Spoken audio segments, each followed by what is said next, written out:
In a Nuzlocke, any Pokemon that faints is boxed forever, and the Grass type being more focused on status moves than raw power means that we're probably gonna have to use some less conventional strategies. However, one great thing about using Grass types is that we do get to use our starter, Turtwig. And while Turtwig isn't quite as strong a choice as Chimchar, it's definitely better than the Piplup line gameplay-wise. But Piplup's still my favorite. And a neutral nature is almost always a good sign in a Nuzlocke. You call yourself a Pokemon trainer, and yet you have no Poketch? Dude, I just started the game, what the— Oh, hello, darlings. Isn't my Poketch quite fetching? It's the latest design that just came out. I obtained it instantly, of course. Hey, what the fuck? Funny enough, we can get another encounter right away on Route 204, a Badoo. And you might be sitting there thinking Badoo is an absolute piece of trash Pokemon, which is absolutely correct, but with just a little bit of running around and training, we can get Ivy here to max friendship, meaning that we can have a Roselia before the first gym. You might not think that this is a particularly substantial development, since it's pretty easy to beat this gym with Turtwig alone. But the fact that Roselia has a pretty nutty special attack stat of 100 means that we can tear through this guy's rock-type Pokemon in one shot with Mega Drains. I don't think any of you expected Rourke to be the real difficulty of this run, but from here on out is where our troubles start to begin. You see, before proceeding any further with our gym challenge, we have to take on Commander Mars. And if you've ever attempted a Nuzlocke challenge in Platinum, chances are Mars or Jupiter are to blame for a reset or two. Not wanting that to be my fate, I immediately Leech Seed this Zubat, which hits me with a bite since it doesn't have wing attack yet. I then go ahead and swap out into Turtwig, who gets hit by a bite on the switch, but recovers most of it back from Leech Seed. The following turn, as my Quick Claw activates, I initiate my master plan, going for Curse to boost both my attack and defense, unfortunately at the cost of my speed. This means that Zubat's damage from bite is decreased every single turn we go for Curse, and we keep getting health back from Leech Seed. However, there's a bit of a flaw in my plan. The fact that Mars has Toxic on our Zubat, which I didn't think about at all, which means that Turtwig's now on a timer. My strategy definitely backfired on me here, but at least Leech Life isn't 80 base power like in the later generations, and we don't have to take too much damage taking out Zubat with a tackle. However, what is unfortunate is that the developers definitely thought about what they were doing when they gave Ugly Fake Out here to rack up as much poison damage as possible, almost getting Turtwig down into the yellow. At least a scratch from Ugly only does 4 damage before we can retaliate with a Razor Leaf that takes it down into the red, which activates its Citrus Berry. The poison damage at the end of the turn then leaves me at just 11 HP, but fortunately Ugly doesn't get a crit, leaving me at 7 in the red before I can take it out with a Razor Leaf. If I would have missed that 95% accurate Razor Leaf right there, we would have just lost the run to poison. But instead, we pulled through, and as reward for his epic victory, Turtwig gets to evolve into Grottle. But not only that, we can also get some of the most annoying encounters in all of Pokemon, Honey Tree encounters. The most infuriating part about this is that I had to wait a full 6 hours just to get a Cherubi, which I of course named D's Nutrients. I just don't see a way for this thing to make up for the 6 hours I had to wait for it. The one saving grace about the 6-hour wait is that I can at least knock out the other Honey Tree encounter on the way, which happens to be a Burmy, and while it isn't a grass type right away, all we have to do is get it to level 20 outside and it evolves into the Grassy Cloak Wormadam, which is a bug and grass type. And with that, we've made all the preparations we can to take on Gardenia in a grass type mirror match. Now, I'm not expecting this to be one of the hardest gyms of the run, but her Roserade being a poison type could definitely pose some problems. My first order of business is to send in Wormadam versus Turtwig, and I just end up getting a critical hit with Bug Bite, taking it out in one hit, which instantly sends in her Roserade. And right off the bat, the Roserade ends up missing a Stun Spore, which allows me a free Bug Bite, which does about a fourth, but most importantly, eats up its Citrus Berry so that it can't use it later. It then gets a crit Poison Sting, as I end up getting a crit Bug Bite in return, which just activates Gardenia's Super Potion, getting Roserade back to full health. After being bug bit as she potions, a Poison Sting barely does any damage as I take her down below half with another Bug Bite. The Poison Sting the following turn does end up getting me below half health and getting the poison. And since it got me below half, it does activate my Oran Berry, getting me back to 34 HP before I can hit it with another Bug Bite, taking it down into the red. Another Poison Sting gets me down to 19 HP as I get another critical hit with Bug Bite, which this time of course didn't really matter, but that's still a lot of critical hits in a very short time. Gardenia's final Pokemon is Cherrim, the best eggplant emoji, but since I'm at such low health and poisoned, I decide to swap out into Groot, and the Magical Leaf barely does any damage on the switch, after which I start just chomping down on this thing thing. However, it would have gotten me down to low enough health where I had to switch if it didn't go for Safeguard as my Quick Claw activated. I could have probably survived another 2 grass knots, but it would have put me in crit range. However, that Safeguard just sealed the victory for me, and we claim our second gym badge. Defeating Gardenia, however, does mean that we have to go up against a much more threatening opponent, Commander Jupiter. And unlike the previous Commander fight, her Zubat actually has Wing Attack, which could totally devastate our team. So for this fight, we're gonna have to bring out our best available strats, which means I go for Leech Seed right away, as a Wing Attack from the Zubat gets me just below half health, meaning that we're gonna be able to tank another one after a bit of Leech Seed recovery, so I decide to risk the Stun Spore, which I actually end up hitting the next turn, paralyzing the Zubat. Because of the Leech Seed, the following Wing Attack allows me to survive on just 4 HP, now activating my Oran Berry, and we get a bit more health back from the Leech Seed. At this point, Ivy's definitely gonna go down to another Wing Attack, but she's done her job, so we can swap out into Groot, who gets hit by a Wing Attack on the switch. This does end up doing a considerable amount of damage, about 30%, but after Leech Seed recovery, it really isn't too bad, and we can outspeed the Zubat with a Curse, lowering our speed further, but we get an attack and defense boost, which means the next Wing Attack isn't gonna do as much damage. Then after setting up another Curse, I can still outspeed the Zubat the next turn, taking it out with a Bite before it can get anything stupid like a crit. Speaking of which, the Skuntank hits me with a Night Slash right away, which fortunately does not get a critical hit, doing barely any damage as I can hit it deep into the yellow with a return, activating its Citrus Berry. This puts us in a perfect spot, since even if this Night Slash crits, we could survive it and retaliate with another return, taking out the Skuntank, which means we at least got past one of the greatest hurdles in Platinum. How are you doing, Axel? Oh, me? I'm somewhere between fantastic and, hopeless. Excuse me, what? I myself, however, am somewhere closer to fantastic, since in this run we actually get to use an Eevee. And I'm only a little bit annoyed that we had to walk all the way back to this stupid rock. But that is a small and insignificant price to pay when the end result means that we get to add Leafeon to our team. And I hear ya, Leafeon isn't the best evolution. False. Leafeon is best boy, don't at me. However, much like all of you, Papa Nintendo does not agree with me on this, because in Generation 4, Leafeon gets Leaf Blade at level 71. But it's okay, because we can use Razor Leaf once we get to the Move Tutor. Oh yeah, we can also evolve these nutrients into an eggplant emoji, which, whatever. And with all of our new team members and evolutions, it's time to face off against the 3rd gym leader, Fantina. Now this fight can go south in very many ways. You can either get burned by Duskull, put to sleep by Haunter, or just plain confused and destroyed by her Miss Magius.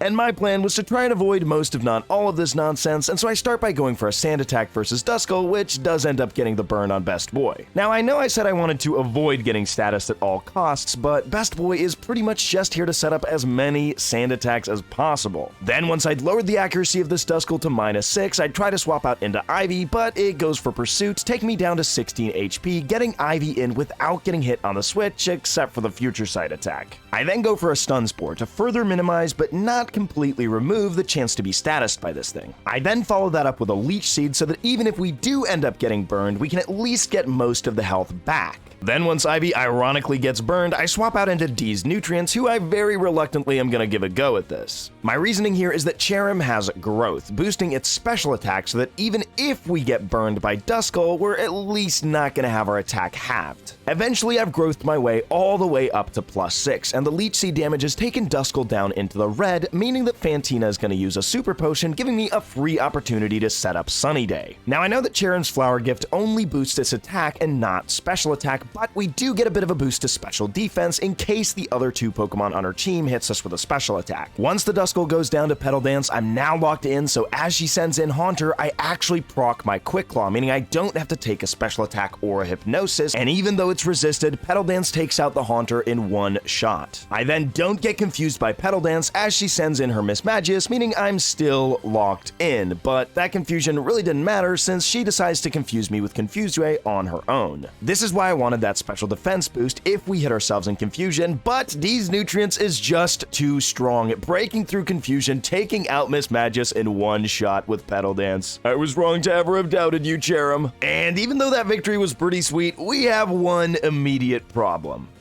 You see, we can't progress until we face Barry, and not only does he have his Monferno, but he also leads with a Staravia. This puts us in a very perilous spot, and I have no real great way to deal with this except the same way I dealt with Fantina, as you can see right now, getting Staravia to -6 with a bunch of sand attacks. Unfortunately, the Staravia was simultaneously getting a bunch of double team boosts, meaning that it's going to be near impossible to hit. And what do you know, I ended up spending the next few turns just missing a whole bunch of leech seeds. However, eventually, after the Staravia missed a wing attack, I do end up getting off the leech seed, and since I haven't been hit by a wing attack yet, I decide to stay in, but the following wing attack does hit, doing massive damage as I actually managed to land a stun spore. This sand attack, leech seed, and stun spore combination is going to be absolutely essential as I swap in Groot to start setting up as many curses as possible. Now, there was one fatal flaw with my plan that I hadn't really thought about, because as I missed the return I plan to take this thing out with, it goes for Endeavor, taking me down into the red. This is incredibly bad since the entire plan was to get as many defense boosts as possible before Monferno so we could survive a flame wheel. But since Staravia is taken out by the leech seed after Endeavor, we're stuck with just 32 HP versus this thing. And fortunately, with the defense boost, that's still enough to tank a flame wheel, taking out the Monferno with a return. I honestly wasn't sure at all if we were going to get through that one unscathed, but at this point, I believe that Groot deserves to get to his final form, Torterra. And look, Torterra is a fantastic Pokemon, but its timing for the next gym is even better. Since it learns Earthquake on evolution, we can just tear through all of Maylene's team in one hit. Easiest 4th gym badge I've ever received. It's crazy that the only thing separating us from Sunny Shore City at this stage is this one guy. Like, I'm just saying, I could outrun this guy. And speaking of running idiots, before we take on the 5th gym, we actually have another fight versus Barry, but this time things go a little bit smoother. Since we can now get the TM for Swords Dance at the game corner, it's a little bit easier to take out Staravia after just setting up to +2 and tanking 1 wing attack. Monferno is still a massive problem, but since Leafeon's defense is the best, I managed to survive on 11 HP, after which I can go for a dig, dodging the next Mach Punch, which allows me to take it out, winning us the fight. Which means we now have to take on Gym Leader Wake, who's got water types, which were actually super effective against for a change. Leading with his Gyarados, I definitely want to dodge the Intimidate with my main attacker, so I first send an Ivy to set up a Leech Seed, as he goes for a Bite, which ends up getting a critical hit, taking me down to just 24 HP. I then go ahead and swap into Best Boy, who takes barely anything from a Bite because of its base 130 defense, and I can the following turn go for a Swords Dance, boost my attack by 2 stages. And because Leech Seed is healing up almost the same amount that I'm taking from Bite, I can set up as many Swords Dances as I please, but +2 is gonna be enough to take out the Gyarados' remaining health with a Razor Leaf, which we can finally use since we now have access to the Move Tutor. Floatzel is next, and this thing does outspeed and has Ice Fang, but as you can see, we could have survived a critical hit because of Leafeon's great defense, but getting frozen would have probably ended the run. We also fortunately do not miss the 95% accurate Razor Leaf, taking out the Floatzel, leaving only Quagsire, which is of course quad weak to Razor Leaf, meaning that we fairly easily claim ourselves the 5th gym badge. Now, beating Crasher Wake leads us to talking about the Great Marsh, which in this run is a bit of a great disappointment. You see, in a Nuzlocke, you only get the first Pokemon you find in any area, and you only get 1 Pokemon in each area, meaning we can only get 1 of these 3 wonderful Pokemon. And the other 2 unfortunately aren't available anywhere else. This means we're at the mercy of whatever I happen to find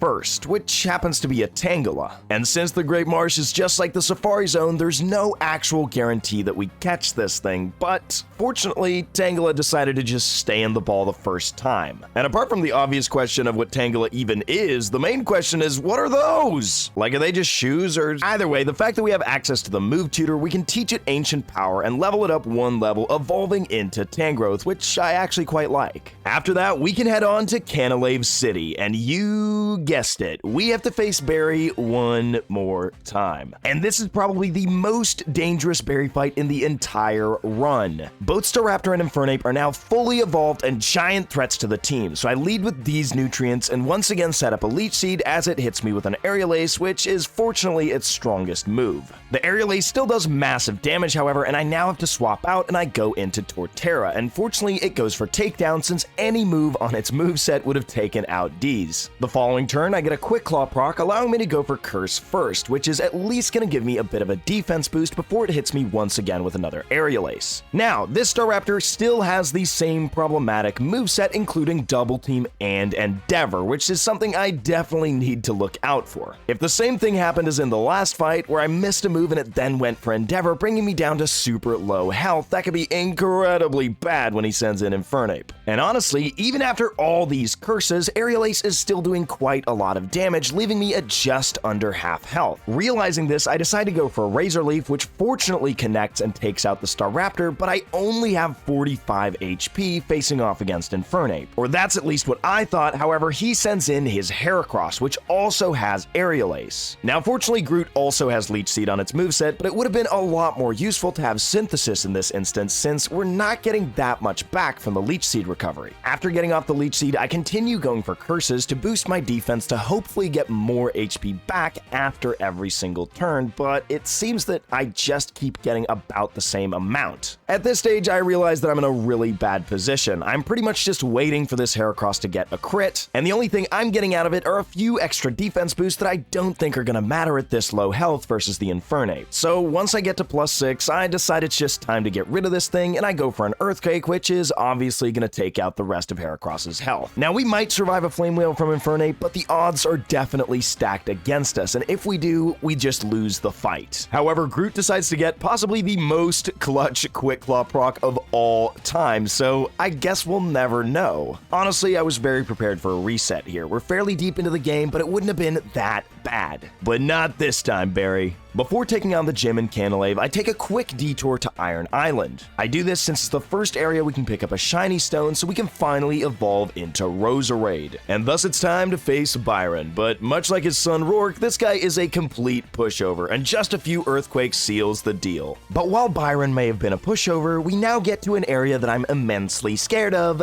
the snow. However, there is one positive aspect of getting here, and it's that we can actually get another encounter in Snover. And having our first Pokemon that isn't straight up weak to ice is pretty nice. Wait a minute, like spicy food? I don't believe that for 1 second. Then once we evolve it into Abomasnow, it's time to take on the gym that I've been dreading this entire run. Candice is a force to be reckoned with, and my best strategy here is to lead off with Noodle, who's just gonna have to tank an Ice Shard from Sneasel the first turn. Because of Tangrowth's fantastic defense, it doesn't do too much damage, and we can take out the Sneasel with a quad-effective Brick Break the next turn. This baits in Candice's Frost Blast, which is perfect since we don't want her to send in Abomasnow first to activate its Snow Cloak. I've also made sure to give Tangrowth just enough special defense EVs to be able to tank one Blizzard, but very fortunately the Frostlass misses as we can retaliate back with an Ancient Power. It ends up doing a little bit over half, but I don't know why Arceus decided to smile upon me as such today, but it also grants me the Omni Boost. It also activates the Frostlass's Citrus Berry, and the following turn it goes for a double team to boost its evasion, which is effective since I missed the Giga Drain, and on the following turn the Frostlass misses yet another 70% accurate Blizzard as I hit a Giga Drain, taking me back to full health. Since this puts Frostlass in the red, of course Candice goes for a Hyper Potion, healing back all the way to full as I then hit it with an Ancient Power, which this time takes it almost back into the red. Frostlass then hits me with a Blizzard, which does way more damage than I expected, which leads me to believe that I probably miscalculated my EVs, which makes me very glad that it missed the first one. Either way, an Ancient Power is enough to take out the Frostlass, the biggest threat on Candice's team, sending in her Piloswine. And because of that Omni Boost, I'm confident that I can both outspeed and one-shot this Piloswine with a Giga Drain, meaning that we're gonna get back almost all the way to full health. This of course puts us in an incredibly good position versus her final Pokemon, Abomasnow. Once again, because of the Omni Boost, I outspeed with the Brick Break, doing just over half health as the Abomasnow hits me with a Focus Blast, which really doesn't do too much since it's not super effective. Another Brick Break is then enough to take out the Abomasnow, which means we didn't just get the 7th gym badge, we also soloed Candice with a freaking Tangrowth. But, and this is a pretty big but, we now have to take on Cyrus. Now, while the first two fights versus this guy were pretty easy, his final team in the Distortion world is crazy. Not only is this one of the most common points to wipe in a Platinum Nuzlocke, this guy's team is also full of fire, flying, and ice types. It was incredibly clear to me from the very start that going into this fight, I was going to have a turn-by-turn strategy. And you may be surprised when I lead against a Houndoom with an Abomasnow. However, with enough speed EVs and the fact that Abomasnow can actually learn the Earthquake TM, we can just straight up outspeed the Houndoom, and since its defense is pretty terrible, one-shot it with an Earthquake. With Houndoom out of the way, he's going to send in his most problematic Pokemon, Crobat, since no amount of speed investment could make me outspeed this thing, but he just ends up going for Toxic. Regardless, I would have been able to survive a Cross Poison or Air Slash, but this allows me to be at full health as I can take it out with a 100% accurate Blizzard in the Hailstorm. Then taking just a little bit of damage from the first turn of Toxic, he sends in his Honchkrow, but this thing is not quite as fast as Crobat, meaning that I can outspeed it, taking it out with a single Blizzard. This means we're going to face Cyrus's Weavile, which means we've reached the end of Abomasnow's sweep, since we now have to swap out into Tangrowth. I predicted to go for a Fake Out the first turn here, but unfortunately it gets a critical hit, doing a bit more damage than I expected. The following turn it then goes for an Ice Punch that does massive damage, leaving me at just 39 HP as I recover a bit back with my Citrus Berry. This then allows me to go for a quad-effective Brick Break, which is of course going to be enough to destroy the Weavile. At this stage, the only Pokemon we have to face is Gyarados, which is still a massive threat since it's got Ice Fang, but being at 69 HP, I was pretty certain that Noodle could tank a non-crit Ice Fang. It ends up leaving me at a very slim 17 HP, but at least that both allows me to set up the Reflect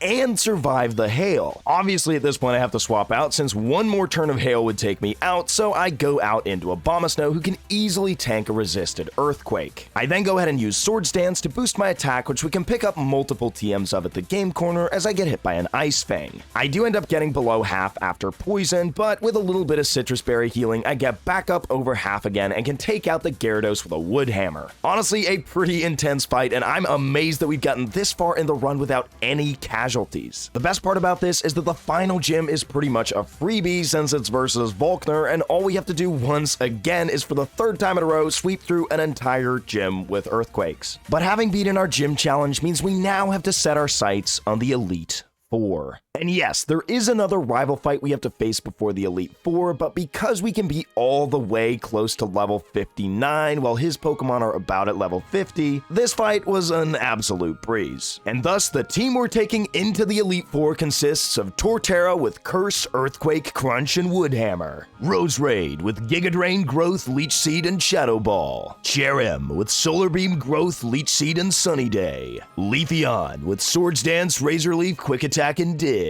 Zoom Lens Tangrowth with Rock Slide, Sleep Powder, Tickle, and Giga Drain, and finally Abomasnow with Blizzard, Swords Dance, Earthquake, and Woodhammer.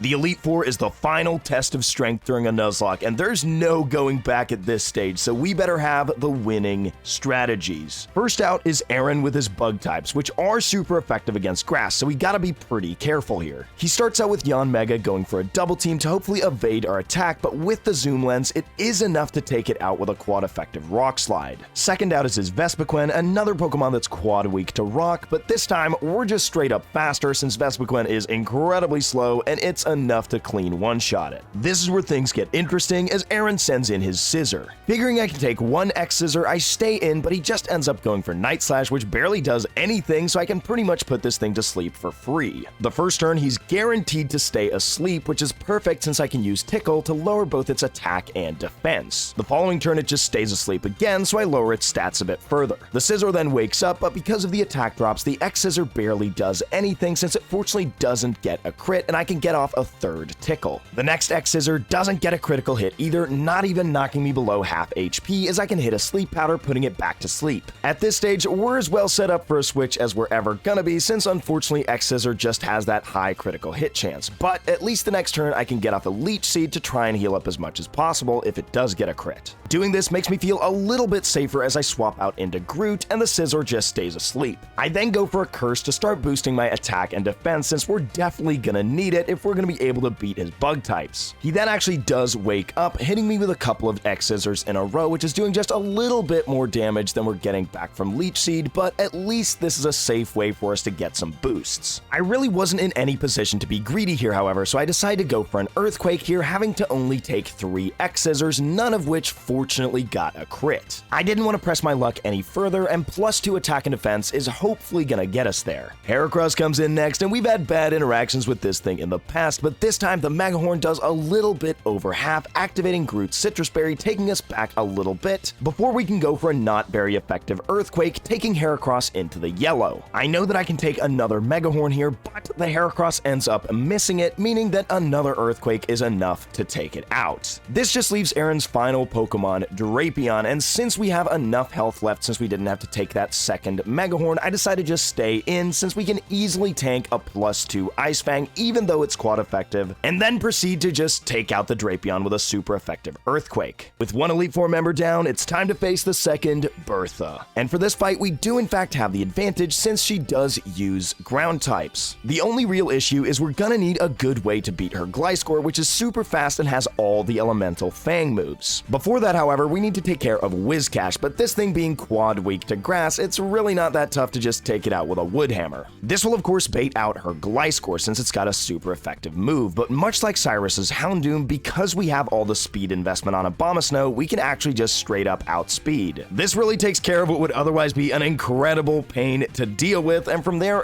Golem, Rhyperior, and Hippowdon just go down to blizzards. Now I'm glad we had a great matchup for this one, but for the next one, we can't quite say the same. Deciding to do this run, I knew the whole time that at one point or another, I'd have to face off against Flint. This is of course a massive undertaking for a team full of grass types, but luckily, much like versus Cyrus, he leads off with a Houndoom, which we can instantly erase with Abomasnow. The bigger problem arises when he sends in his Infernape, because this thing has the potential to sweep through our entire team. There's only one answer to this problem, and not even Leafeon can survive a Flare Blitz. However, there is a lady in Pastoria City that can give us an Occa Berry. This will allow us to survive a Flare Blitz and outspeed going for Dig the next turn. The one other great thing about Dig is that we can dodge the hail damage while being underground, while Infernape gets chipped for 1/16 of its health. We then get to hit the Infernape with a super effective Dig, but unfortunately, I knew from the start that I'm not going to be able to take out this Infernape with one hit with Dig, and sadly this means that the first Pokemon that we have to lose in the run is the best boy. However, Leafeon's sacrifice is definitely not in vain since Infernape takes itself out with Recoil, and from there things are pretty straightforward since now we can outspeed every single other Pokemon on Flint's team and just take them out with Earthquakes. Kinda ironic to beat a team full of Fire types with a Pokemon that's quad weak to Fire, but they don't call him Tinder for nothing. With our worst matchup of the Elite Four out of the way, it's time to take on Lucian. Now a lot of people talk about how good Cynthia was when we were kids, but honestly, Lucian was a terrible threat as well. My first order of business is to set up Light Screen, which I do with the Light Clay item, giving me 8 turns. Mr. Mime just goes for Reflect, so the next turn I go for Swords Dance to boost my attack as I then get hit by a Psychic, which does barely anything because of the Light Screen. The following turn I go for yet another Swords Dance to boost my attack further as the Mr. Mime hits me with another Psychic. I am going to have to be at +6 for this strategy, so I go for the third and final Swords Dance as the Mr. Mime goes for a Light Screen. It is currently the final turn of Reflect, but because we're at +6 attack, it doesn't really matter and we can take out Mr. Mime with an Earthquake anyway, ending the Reflect as he sends in his Bronzong. The Reflect ending and us getting to +6 is incredibly important here since otherwise we cannot get the one-shot with the not very effective Wood Hammer. The Recoil then ends up getting me down below half health as Lucian sends in his Gallade. Unfortunately for Lucian, however, Gallade isn't a very fast Pokemon and one Earthquake is enough to put it in the ground. This leaves him with his second to last Pokemon, Espeon, but because Light Screen is still up, I'm comfortable taking a super effective Signal Beam here. From there, the Espeon's gonna have to face the full force of a +6 Earthquake, which is gonna be too much to handle. Lucian now only has Alakazam left, but even with Light Screen, I'm pretty sure we can't take a Focus Blast, so I swap out into Torterra. And since our Light Screen has just ended, not only does this Focus Blast do massive damage to Groot, it also ends up getting the Special Defense drop. This is incredibly bad, since another Focus Blast is now guaranteed to kill me. However, the Hail does put me just below half health, activating my Citrus Berry, getting a bit of health back. I realize then as he clicks Psychic that the run is pretty much guaranteed to be over, except Groot survives survives on 9 HP, taking another special defense drop like a champ and dropping this Alakazam with a crunch. I was in disbelief. Not only had Torterra gone above and beyond to survive every step of the way, but I'd managed to take 5 of my grass types all the way to the end to face Cynthia.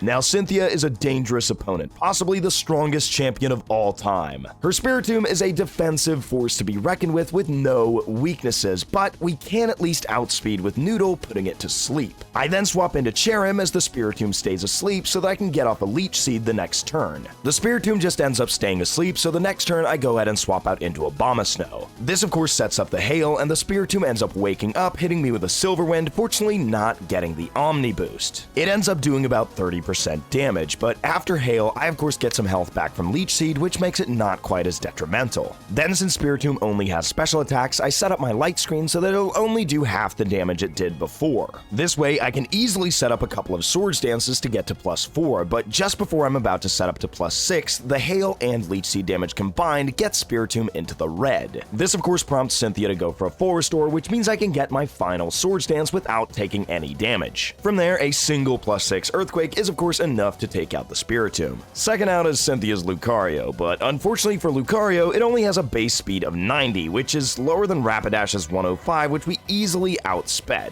So it too falls to an Earthquake. Third out is Cynthia's Togekiss, which she sends in since it has the super effective Air Slash. However, much like with Bronzong, a not very effective Wood Hammer at +6 is gonna be enough to take it out. Even her fourth Pokemon Roserade is no match for a +6 Earthquake. But we weren't ever really afraid of those four since her real threat is Garchomp. Since I don't want my Abomasnow to get completely eviscerated by a flamethrower right away, I go ahead and swap out into my favorite eggplant emoji, who unfortunately has to take the full power of a Dragon Rush. And while this means that Cherrim manages to impress even during its final hour, the Hail that I set up myself is unfortunately going to be its undoing. I really don't have a great Pokemon to send in here, but I decide to go for Torterra, who's at least going to be able to tank a flamethrower. Groot actually ends up surviving this a little bit better than I expected him to, a bit under half health, meaning that after our Citrus Berry we can take another flamethrower. However, of course you have to go and ruin this, going for Wood Hammer instead of Earthquake, making it iffy whether or not I can take another one. And that's all before considering Hail, after which I'm pretty sure that I'm not going to be able to take a flamethrower at all. Garchomp even recovers a fourth of its health with a Citrus Berry, meaning that I'm not going to be able to take it out with a Wood Hammer no matter what. But unfortunately, I'm not going to get the chance to find out since Groot just goes down to the flamethrower. Noodle still does have full health, and because of her bulk, she can probably tank a flamethrower fairly well and put this thing to sleep. She ends up taking a little bit over half from the flamethrower, and because of the zoom lens, we can get the Garchomp snoozing. From there, I decide to go for a Giga Drain, but it really doesn't do that much damage, and it doesn't recover enough to where I could survive a flamethrower the next turn either. That doesn't end up being necessary, however, since the Garchomp stays asleep the next turn, and I get off a Giga Drain, which isn't quite enough to take it out. This puts me in an awful situation since Cynthia's obviously gonna go for a full restore here. The predictability of this move on her part, however, does at least let me land another Sleep Powder. From there, I know the Garchomp's gonna be asleep for one turn, so I can go for a Giga Drain, getting me enough health back to be able to survive another flamethrower. After Hail, however, it is iffy whether or not it's enough, but since the Garchomp stays asleep again, I get yet another turn of Giga Drain recovery. From there, the Garchomp wakes up and hits me with a flamethrower, and despite what I thought was enough health, it actually just straight up takes out Noodle. We're now in a really bad position since the rest of our Pokemon are just on track to get one-shot by this thing. However,